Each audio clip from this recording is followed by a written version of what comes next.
Саламатсыздар мекендештер. Бүгін бізге Нарындан 2 суу эжем конокко келиптир. Мен булар абдан жакшы бир мен колдонгон методду колдонгон үчүн мына сиздер элдерге да айтып бериңиздер. Ушул жакшы эл ушул нерседен өзүнө сабак алсын деп.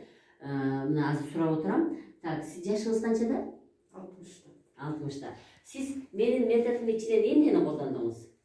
Методумдун ичинен сода, перекис иштик. Канча убакыт болду? 1 жыл болду ичкенибизге. Так, эмне ооруңуз бар эле, эмне жакшы болду? Ошону айта кетсеңиз. Мен сахарный диабет болчумун. Ошол соданы менен перекисти ичкенден кийин абдан жакшы болуп калдым, өзүмдү жакшы сезип. Анан бул эжени угуп алып анан бияка келдик. Келсек бул эженин методу деле ошондой экен. Перекисти вена да буйрсакпы деп келгенбиз.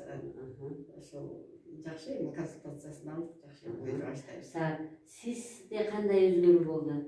Менде ушу перекисти ичкенде веналарымда эме бар болчу.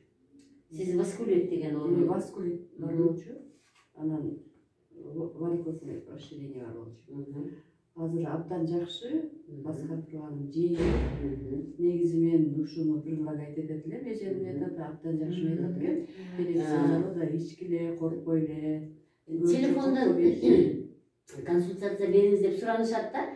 Анан консультация берип коесуң, бирок толук болбой калат да. Мына азыр мен ушул 2 суу эжеге мына абдан жакшы беттери тунук болуп турат, көрүнүп турат да. 1 жыл өздөрүнө зависиттен көрүнүп турат. Бирок мындай да, дары эгер дозасы менен болсо, дары дозасы ашыкча болсо деген сөздү бир аз ушул жагы туура эмес кылышып алган да. Себеби деген 1 жыл ичкен бул көптүк кылып калат да.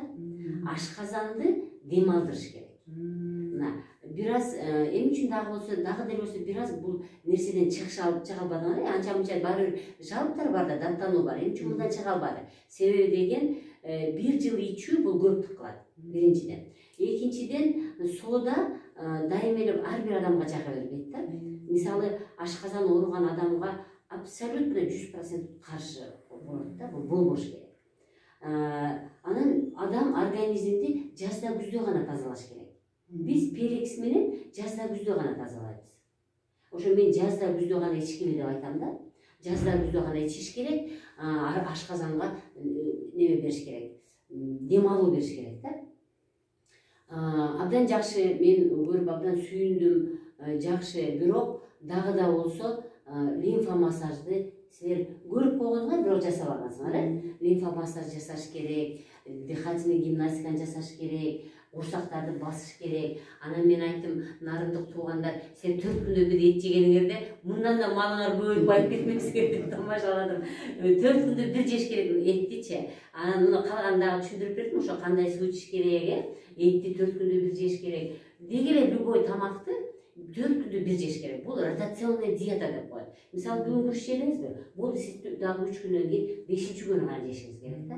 Көрдүңүзбү? Бүгүн эт жедиңизби? Демек сиз 5-чи күнү гана эт жешиңиз керек. Мына ошого түшсөңөр, мындан да сонун ден соолук, чың бактылуу кароолук берет да, Кудай таалам.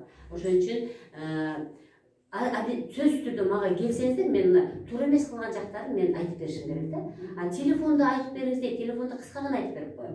Анын мунун ар бир детали дагы кайра адамга өзүнө зыян болуп калышы мүмкүн да.